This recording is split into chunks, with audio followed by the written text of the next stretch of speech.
This is Minsk, Belarus, and in this video I'm going to tell you about my trip here. Что ты делаешь? Не снимай меня. Иди нахуй, бля. Gopniki.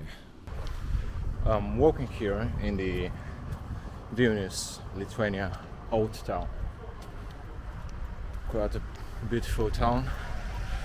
And I'm currently walking towards the bus station, the central bus station, because that's where I'm gonna take the bus to Minsk, Belarus.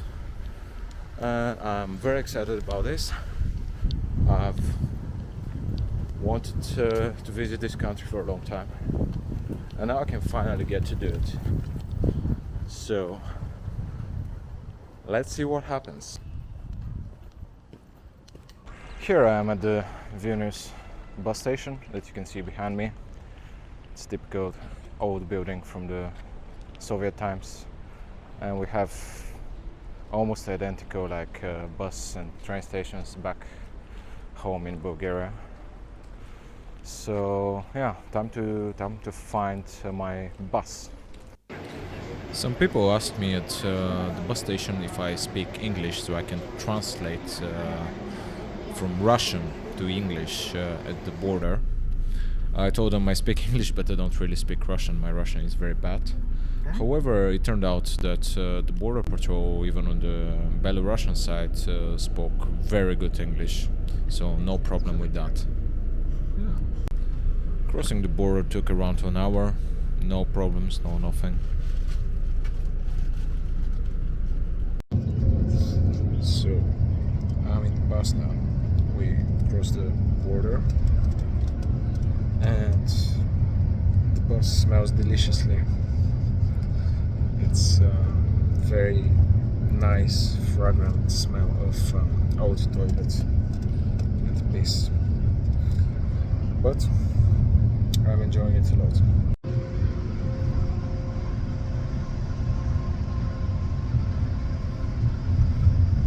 Soon after the border we went to fuel the bus, and I noticed how much cheaper fuel is in Belarus, and that's why there are going to be new restrictions. You'd have to declare since July 2025 how much fuel you have in your tank when you're traveling from Belarus to Lithuania.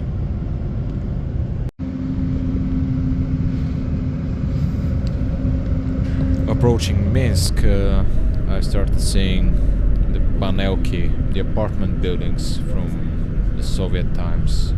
A very characteristic sight that always reminds me of back home in Bulgaria. And this is the Minsk train station.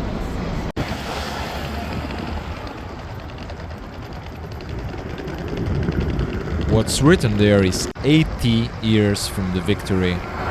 I saw this sign in many places in the city. The victory here being victory in World War II.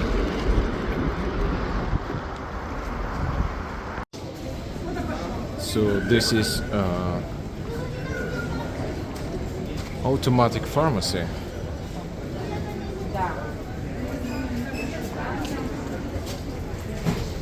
And another automatic pharmacy. Аптечный robot. Pharmacy robot. That's amazing.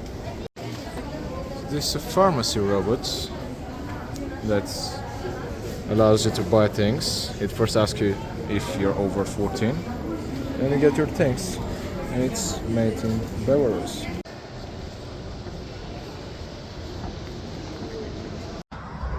Walking from the station in Minsk on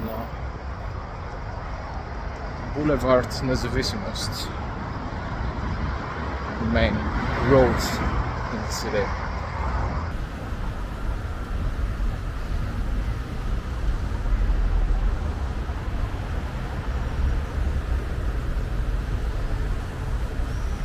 So here I am in center of Minsk. And behind me you can see the bust statue of Felix Dzerzhinsky. Yes, Dzerzhinsky, who was the chief officer of the first Soviet secret police. So as you could probably see, I look quite tired because it kind of took a full day of traveling to get here. But it was also easier than I expected. There was no problems at the border. I mean, it took some time for passport control and everything, but everything was fine. Everything was alright. So no real problems, just it's a hot day in June, 6th of June today. Beautiful city here. And we're gonna see more of it. Also had some Belarusian food in a restaurant. Belarusians also have a pink soup, just like in Lithuania and Latvia. They call it holodnik.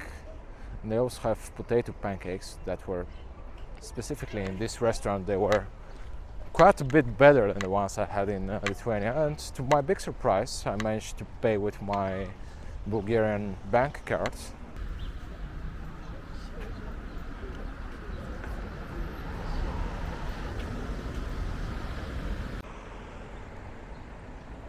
Here behind me, I don't know if you can see that, but this is the National Olympic Stadium Dinamo. I'm not aware what they do there, but I'll look it up. We'll do a bit of a voiceover. Probably. It looks like quite a cool modern building. So that's how the stadium looks from a bit closer. Quite a nice modern facade. Interesting gate here and interesting lights. The great, efficient, good looking buildings where people live. So behind me is the National Art Museum of Belarus. It is found on this street. Street in Belarusian appears to be Vulitsa. Excuse me if I mispronounce it. But we are at Vulitsa Lenina 20, so Lenin Street 20. I like how the names of the streets are here. Back home in Bulgaria, we used to have the same street names up until 1990, and then they were changed back to their original names from before 1945. But yeah, brings memories from my early childhood in communist Bulgaria. So yeah, generally Minsk reminds me often of Sofia, though it's more monumental. The place has larger boulevards, but this is also easily explained by the fact that this here, that was the main field of the war. Like in Bulgaria, World War II was not that big of a thing. I think we lost around 20,000 people in the whole war, and the Soviet Union lost like 26 million. So quite a big difference. And here, this was, as I mentioned, one of the main fields of that.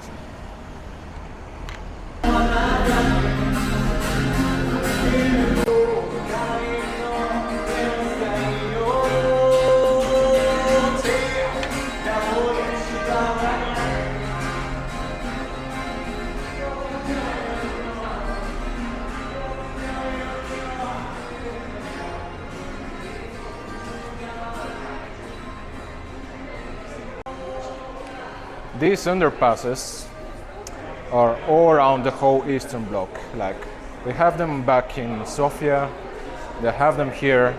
I've seen them in Poland, though they're trying to get rid of them. But when I see an underpass like this, it's always like, oh yeah, that country was a part of the Eastern Bloc. It's very interesting how certain pieces of urban planning, urban design and architecture are always going to show you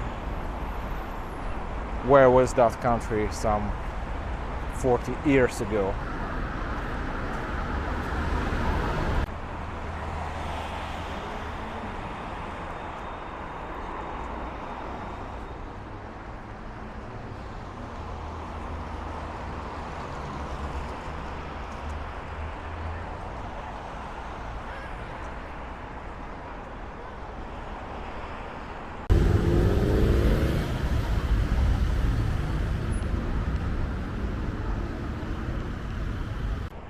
Палац Республики.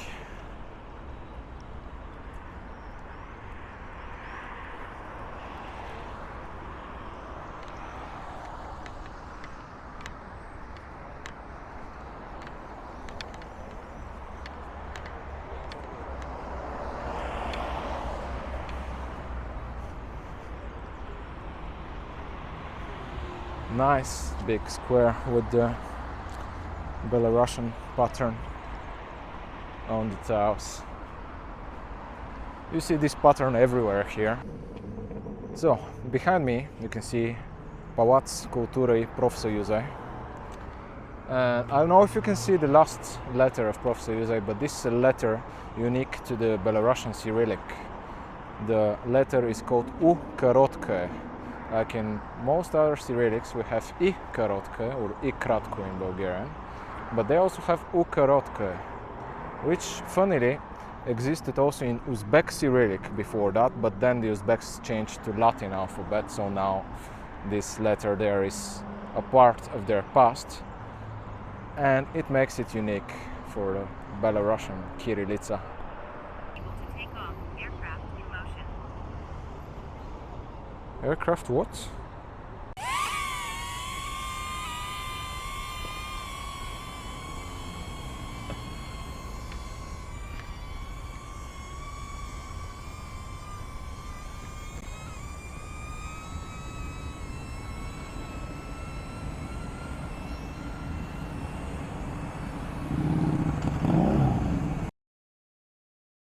Fun fact is that in Belarus I saw many casinos, which is interesting because in Russia gambling is illegal and it's banned throughout the country except for 4 casinos, I think, one of them in Kaliningrad.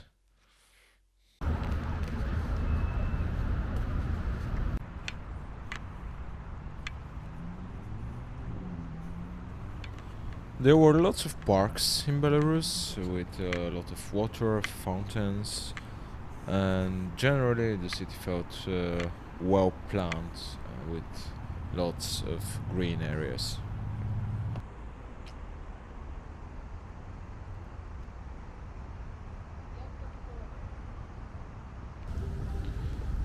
In front of me is the Minsk television tower, which initially was around 200 meters tall, but in 1976 its top part was cut. It was replaced by a platform with 8 antennas, so now it's only around 170 meters tall.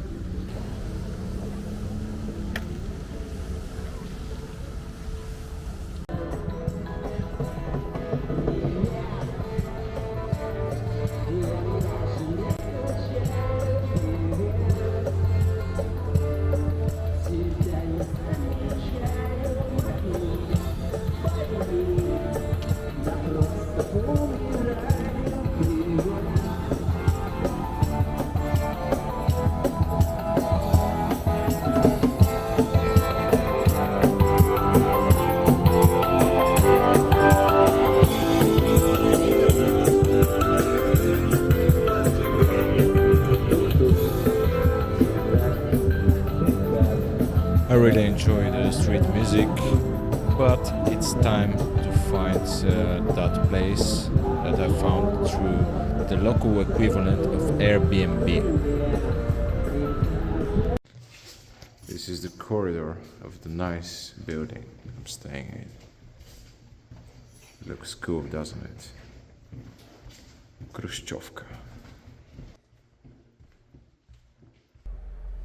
So that's how a bathroom looks in a apartment in Minsk.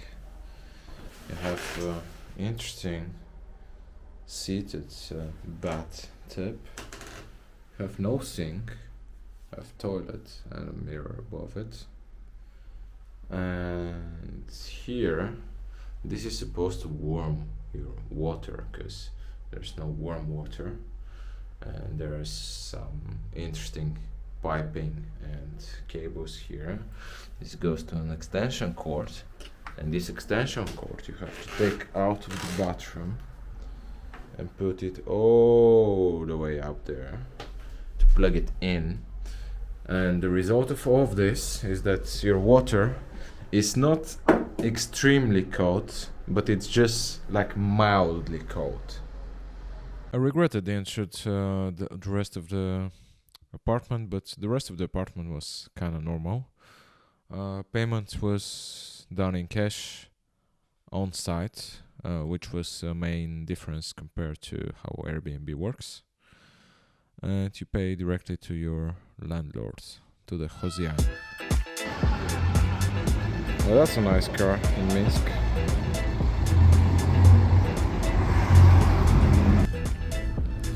Time to check out the nightlife in Minsk.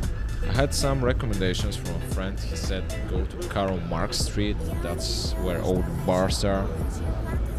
It was boring, it was more like restaurants vibe, not real bars. So I'm on my way. Here I asked some locals where to go, and I'm trying to just follow the music and find a nice place to go.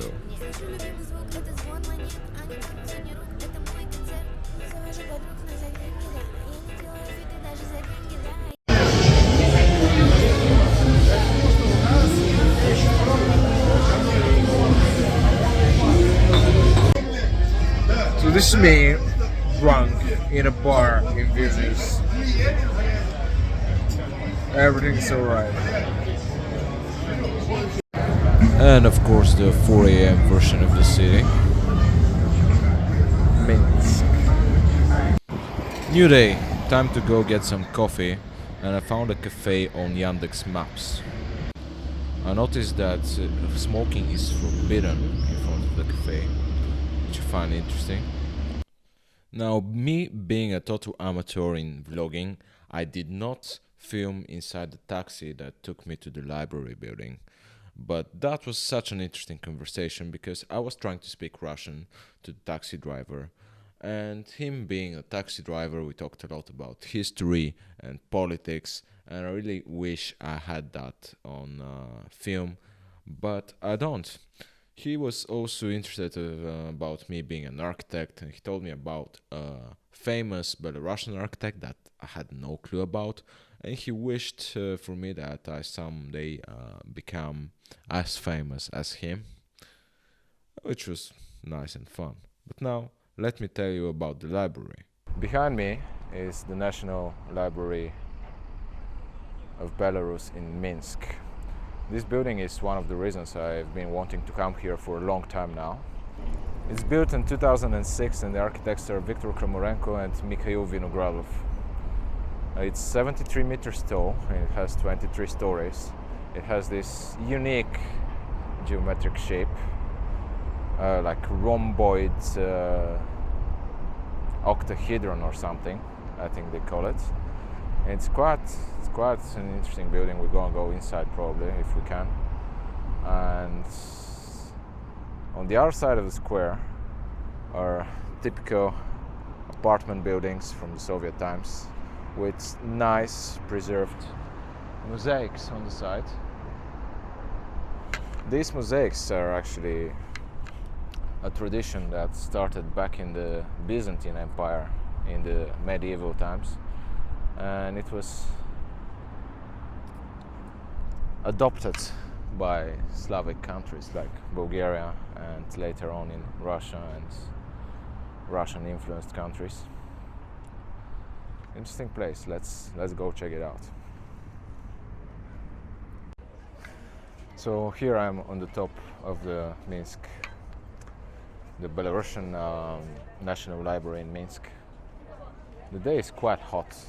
I mean, I'm in a t-shirt and shorts and I'm still sweating, which is a surprise to me because Before coming here, I was checking the weather forecast, and it was warning about thunderstorms and rain. I think this might all have been propaganda trying to discourage me from coming to this beautiful city. But here I am now, and so far it's been quite nice. It's a city of great scale. There's a 15-kilometer long central avenue with Stalinist buildings on both sides. The vibe is similar to Sofia in a way, because I can't avoid but comparing other cities to Sofia, where I lived for a long time. But what I hear from my friends who've been to Moscow, because I've never been to Moscow myself, they say that Minsk is like a smaller version of Moscow, which I cannot confirm yet. Something else that I was warned to is that you need cash here because they don't take cards and stuff. But in reality, they do take cards. I've heard that some places, it depends on the cards, of course, like some banks block transactions from here, but I tried 2 cards from 2 different countries and they both worked, so that's fine. And they also have local cards. There's like a local equivalent of every online service that we're familiar with. Like you have Yandex Maps instead of Google Maps. You have Yandex Go instead of Uber. You have different websites that operate a bit like Airbnb. So, yeah, I have everything here. So yeah, because of the weather forecast, I took my jacket, but I did not take sunscreen. Lesson learned, always take sunscreen with you. So here we see the view over Prospekt Nezavисимости, the Independence Avenue, one of the biggest avenues in Minsk. It says here that it's the biggest in the world and the most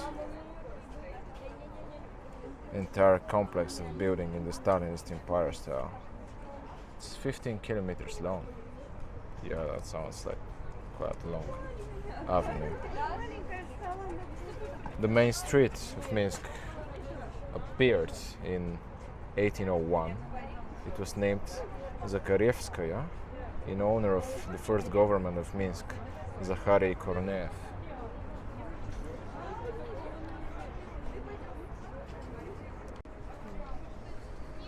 Here we see the Central Botanical Garden, or Centralny Botaniczny Sad of the Academy of Science in Belarus. It's an open-air museum of plants. It was founded in 1932. One of the largest botanical gardens in Europe, both by area and by the composition. Over 15,000 plants.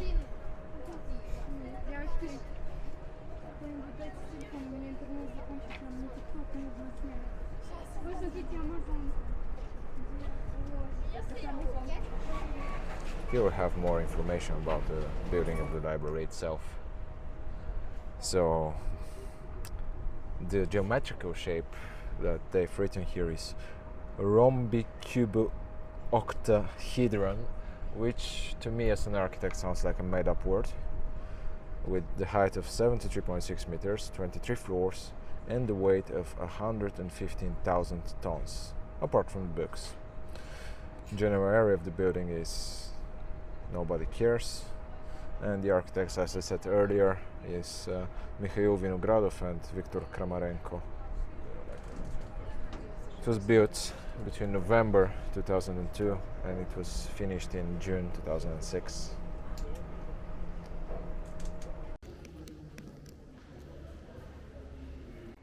This is what the library looks inside. Холодные напитки, горячие напитки, cold drinks, hot drinks. Печенье, мороженое, biscuits and ice cream.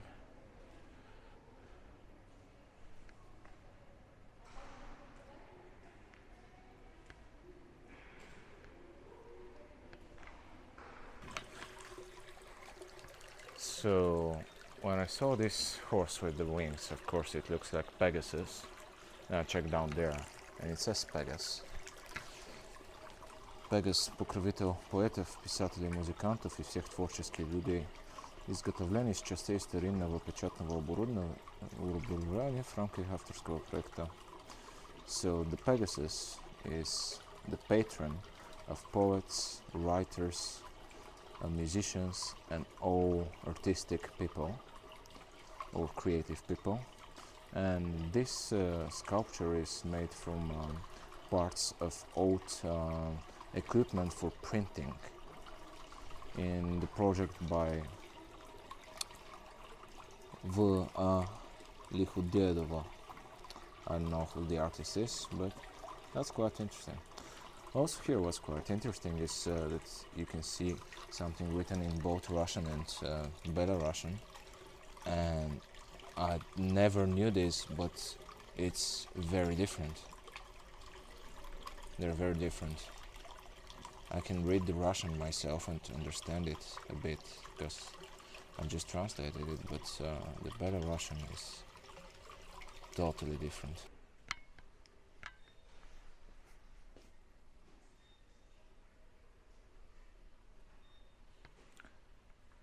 There's a book about the Great Patriotic War, Великая Отечественная война, which is how the Second World War is known in Russian.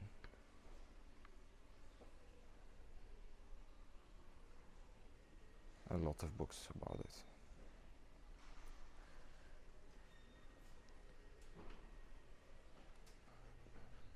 Come here with the computer and work.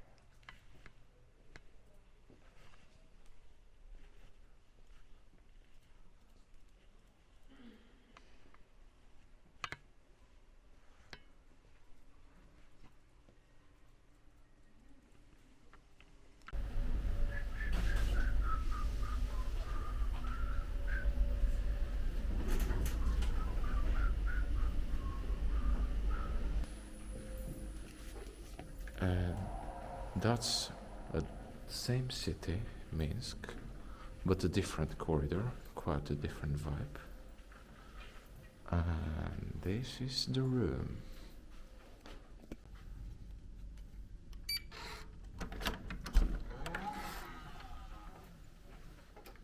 So that looks quite alright.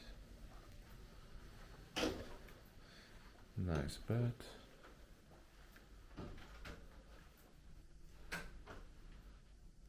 Nice mirror and a nice view, potentially. We can see the Ferris wheel from here and some good panelki apartment buildings in the distance, and they're not so far distance. The city has officially 2 million people living here, so it's quite dense. The bathroom here is also quite different. I mean, it doesn't have the same charm as the bathroom in the normal kvartira, but it has a different kind of charm. Behind me is the President Hotel, where I'm staying for the second night, for a bit of a different vibe compared to the first kvartira. And it's a very nice area, and I think this here behind me is the actual presidency. At least I saw something like this. I'll check later to confirm. Yeah, now I'm gonna walk straight on this road to the KFC, but not because I'm gonna eat at that KFC. I'm gonna walk there because this is a famous KFC with famous sculpture above it.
Here is the sculpture I told you about. It's a Solidarity sculpture made in 1968 during communist times, and right underneath it there is a KFC. It's an interesting juxtaposition of two completely different regimes and styles. The sculpture itself is quite interesting, and you can see in that corner over there it says Solidarity. So now I'm going to continue walking towards the cake building of the National Bolshoi Opera and Ballet.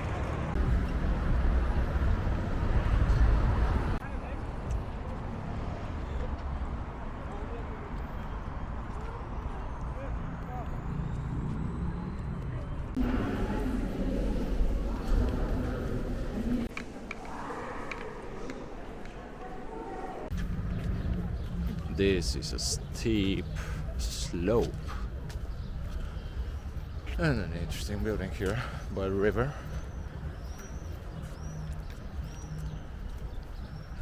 And there's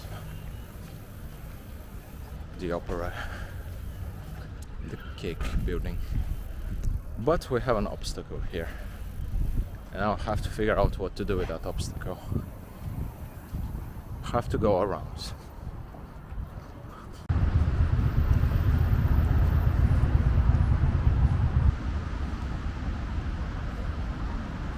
This is a sculpture in the park.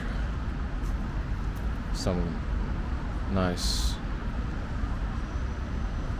slender girls dancing. And there is the opera itself. Now, I don't know about you, but to me that building, as I have mentioned 10 times already, looks like a cake. And a proper birthday cake needs candles on top of it.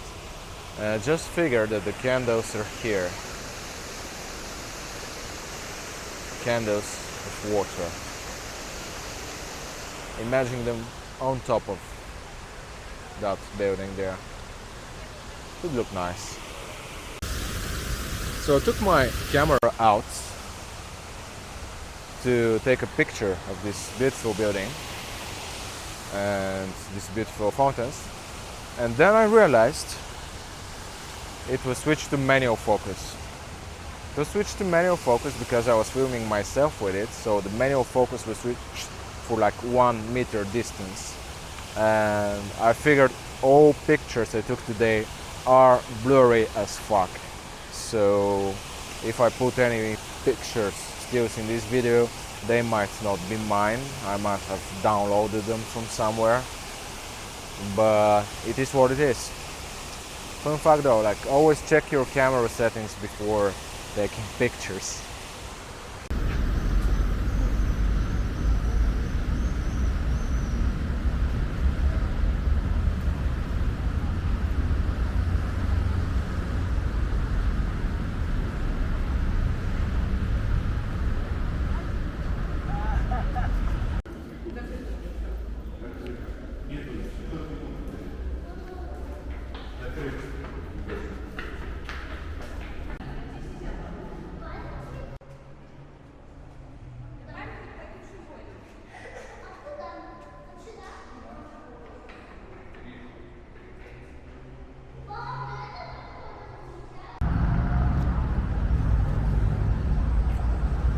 the eternal flame at the Victory Square.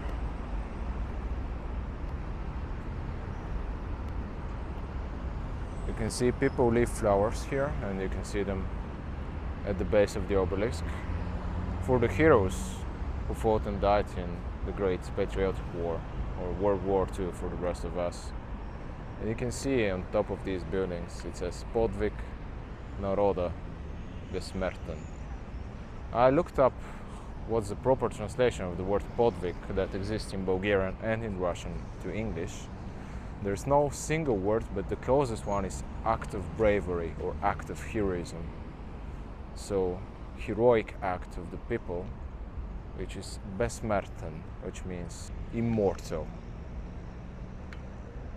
The immortal, heroic act of the people.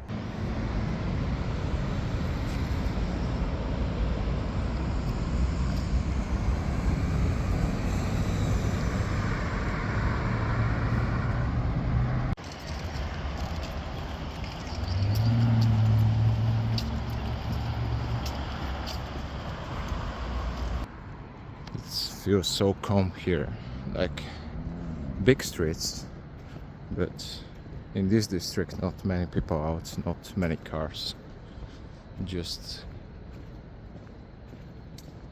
impressive grandeur architecture, big open spaces, calmness.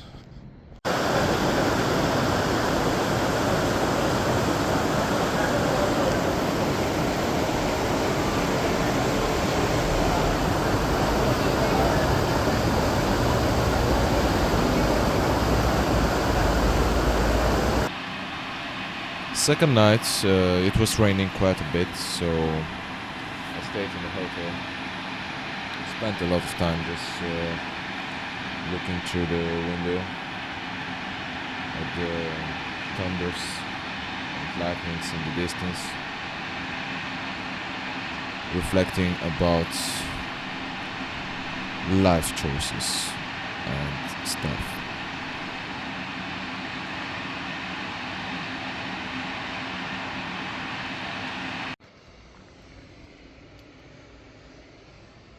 One of the cool things about Belarus is that the caps of the bottles still detach from the bottles. No strings, no stuff. Now, at this point, my impressions from Minsk are that people are usually very friendly, though some people who work in the stores and would be a bit under pressure can get a bit angry at you when you're just taking your time and you don't know what you're doing because you're in a foreign country and stuff and you don't know the local currency. But overall, people are very friendly and the place is extremely clean. It's neat, flowers everywhere, good urban setting and large scale. This is Hotel Minsk on the Nezavisimos Square, the Independence Square in the center of Minsk. And I'm going this way to see the statue of Lenin. A lot of the monuments here are about World War II. Великая Отечественная война, Great Patriotic War. You can see here 41, 45. Now, unfortunately, I didn't know it back then, but underneath these domes, these glass domes that you see, there's apparently a shopping mall that's 5 stories deep underneath the ground, and it's something definitely worth seeing. I just totally didn't know about it because I'm such a bad traveler, so didn't know until I left Minsk. So this here is the government house of Belarus. Huge, massive building on the Independence Square. Here this department of the Белорусский державний педагогічний університет, Belarusian State Pedagogical University. And this here is the statue of Lenin.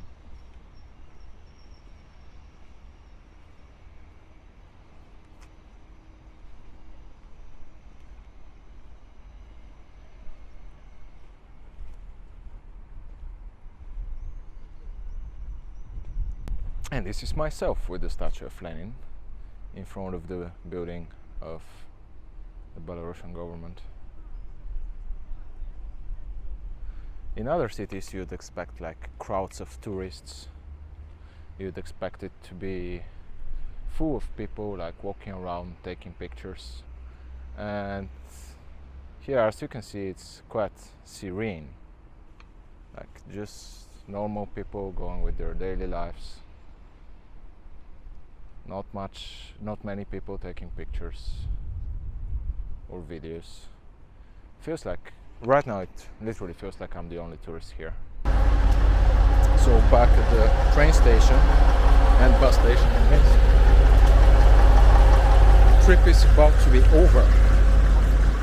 And I'm honestly curious what's going to be the situation at the border on the way back. Because from what I've heard so far, that's where you can really get stuck. Border time again. Behind me you can see the buses are stopped. The border is behind me. We've been stuck here for around 20 minutes now, but we don't know for how long. We'll see. As they say in Russian, поживем, увидим. In total, we spent 6 or 7 hours at the border, not moving at all, just waiting, and for no particular reason. Now, I should definitely have filmed more of this old babushka, an old lady that was quite annoying throughout the trip. She was always cutting the line and everything, but you can't be mad at her. She's just a sweet old lady. And as it turned out, she traveled from Vilnius to Minsk and back to visit her sister. And that's the thing. She said she's Ukrainian. She said they're Ukrainians. They were born back in the Soviet Union when all these countries were one big mega country, and they ended up later on the two sides of the NATO border. One sister in Vilnius in Lithuania and the other sister 130 kilometers down in Minsk in Belarus. And I think that was quite an interesting thing to see. And this is how I finished this video, my first travel vlog and probably the last one.